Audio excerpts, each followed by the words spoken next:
Hi guys, Diana here, and today I'm going to talk about Riley's 2-month elimination communication update. I had mentioned in my last video that we've taken a bit of a pause on elimination communication with her. Not completely, but we're not practicing it the way we were before, so she's not going on the potty too often anymore. The reasoning for this is she's been getting really bad trapped wind or gas pains for the past month.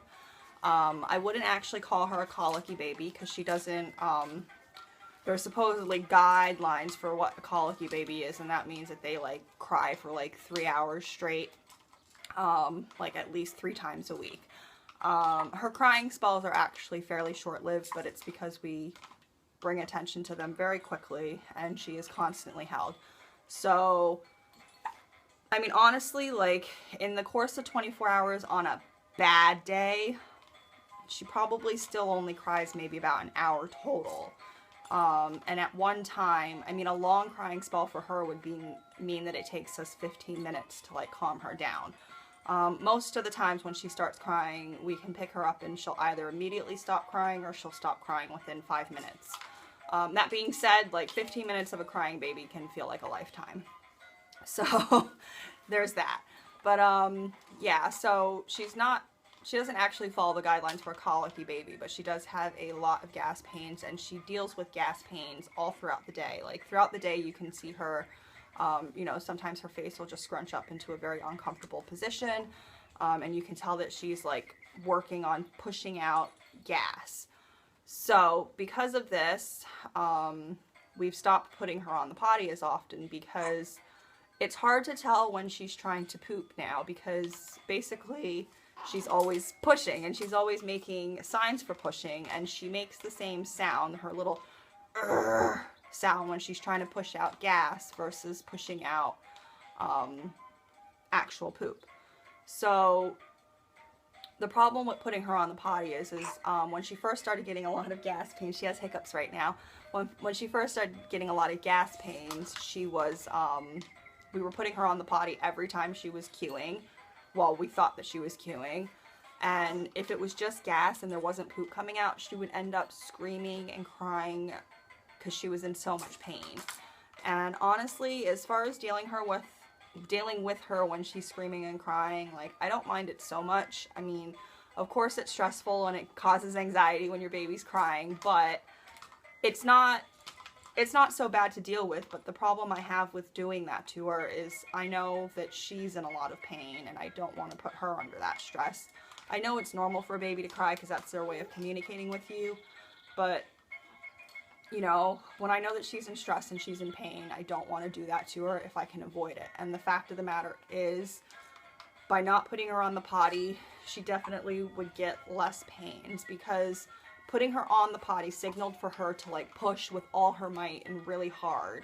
So if she had trapped wind, she'd push really hard, and that would just make the pains intensify for her. Or, I mean, obviously I'm not in her body, so I don't know if that's really true, but that is what we could gather from fairly obvious evidence of her actions and how she feels. So because of that, like I said, we'd stop putting her on the potty. So instead, most of the practicing elimination communication with her has been on the changing mat, on her back, and basically just what it is when she has a nappy change, I will leave her there without a diaper on, with just a pre-fold underneath her for about 10, 15, 20 minutes, just depending on what she's doing and how she's looking. And she'll pretty much always wee. And sometimes she'll poo, because obviously she's only pooing, at this point she's pooing about 3 times a day, let's say. It can obviously be more, and sometimes it could be a little bit less, but you know, when she's not pooing as often, she's not going to poo every time she's on the changing mat. But she pees every time, and I will say that probably about half of her poos are caught on the changing mat and half are caught in her nappy at this point. And with her pees, it's probably about the same. It's probably about half and half. So we're getting a lot more soiled nappies than we were in the beginning. In the beginning, before her gas pains got really bad. Oh, and I'll just say, gas pains in a baby, generally it's because their digestive system is not fully formed yet. And It's usually around the 3 to 4 month mark that the gas pains will go away, because their digestive system is formed to the point where the trapped wind isn't a problem anymore. At least it's able to digest what you're putting into them. So, you know, we're looking at about another month to 2 months of dealing with elimination communication in this way.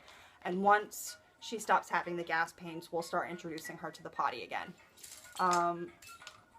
So I'll go back to what I was saying. What I was saying was, that we're having a lot more wet and dirty nappies than we were before, because when we first started elimination communication with her, she didn't have a lot of the gas pains yet, and she would actually have very few, like we could like save quite a few diapers within the day where we'd get her on the potty and her diaper was still clean. Now pretty much every time she has a diaper change, it's soiled in some way.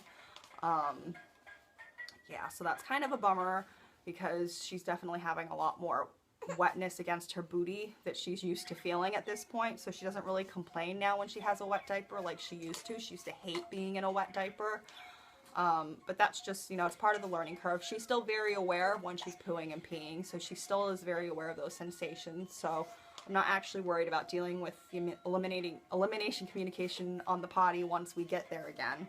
But this is just how we've been dealing with it. So I still consider it a catch when it's on the changing mat versus in her diaper, because when it's on the changing mat, I see that she's done it right away. I pull it out, I put a new mat underneath her, and depending on whether or not it looks like she's going to go again, I either do up the diaper or I leave it there. So I know I just said that we've taken her off the potty, but we do still offer the potty to her every now and again, but it's not that often.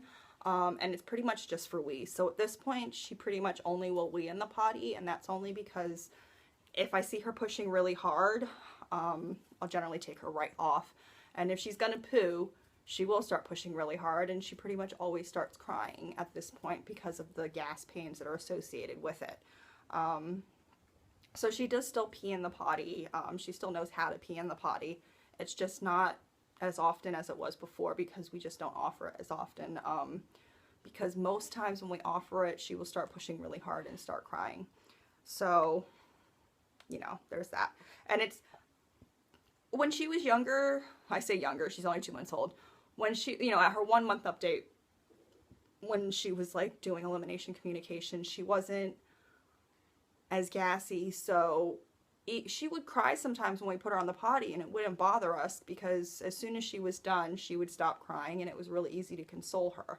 But at this point, she pushes so hard that she gets so much pain that, you know, it could set off one of her 15-minute, you know, fussy tantrums where she's just in incredible pain, and it's really hard to calm her down. And it gets to the point where, you know, nothing will calm her down, because she's been crying for so long that she doesn't even know how to think straight enough to accept things that would normally calm her down.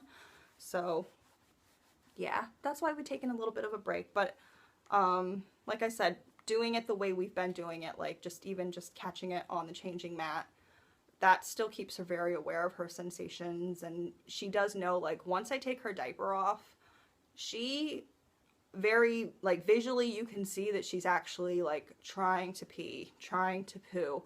So she's still trying. It's just for some reason being held over the potty versus being on the mat, there's a big difference in how hard she pushes.